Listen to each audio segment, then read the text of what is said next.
So here are my favorite exercises to prepare you for running. So first of all, we're going to start with the glute activation exercises. Now I've gone through these in a few videos, so if you need more details on these, please go to my video on knee pain or the one on glute activation. So these are the clam, the straight leg abduction and the fire hydrant. So just to remind you, lying on your side, you can support your head with a pillow. Bend the knees, heels in line with the bum, and lift the top knee as high as you can. 1 minute on each side. Then the straight leg, up and slightly behind you. 1 minute on each side. And then the fire hydrant, 1 minute on each side. So that will switch on our glutes before running to give us the best chance at preventing this inward collapse of the limb, because the glutes are what prevent that. So we've got our glutes switched on now. Now we want to see if we can maintain the glute activation and this limb stability in standing. So let's bring it into a standing hydrant. So can you maintain the knee nice and straight in a slight mini squat? So keeping the knee straight, driving the knees apart, stretching the band, leaning slightly forward because that's what you would do in running, and seeing if you can hold this for about 30 seconds. Okay, so if you can complete that, now we'll try do a fire hydrant with some single leg squats. So seeing if you can bend up and down in that position. Again, the knee might want to wobble in, you might want to lean over to the side or lose your balance. Try keep the trunk in the middle, the pelvis straight, and the knee straight. So sticking the bum back and stretching the knee out.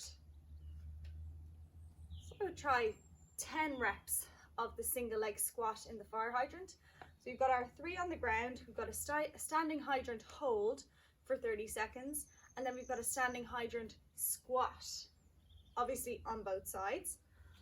And then the next exercise is a little bit more advanced.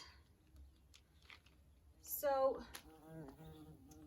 we have 1 foot up on the bench, and we are doing a mini squat and up.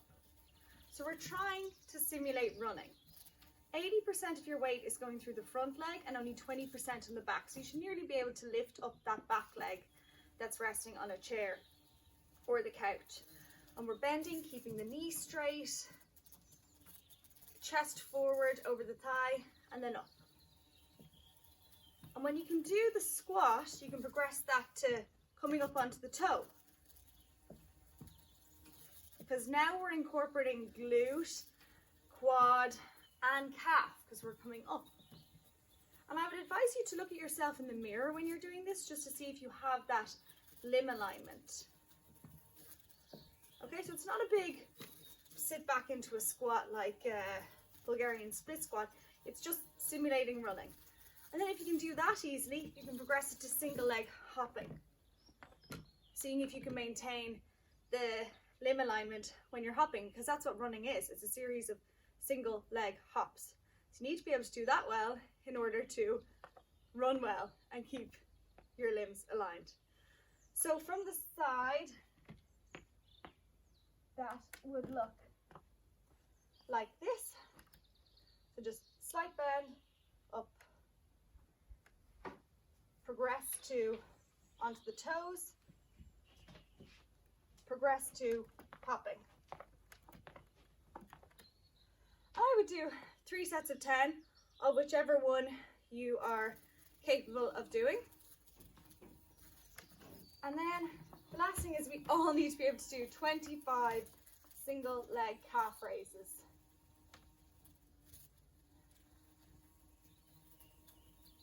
Okay, if you can't do that, start with 2, down on 1, or sorry, start with 2, progress to up on 2, down on 1,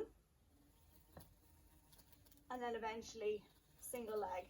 So just doing 1 set to failure. So I would do that program before you run. So don't tire yourself out, but just make sure that you can do all those exercises. Okay, I hope that helps. In my next video, I'm going to go through some tips on how to maintain good running form. Thanks for watching.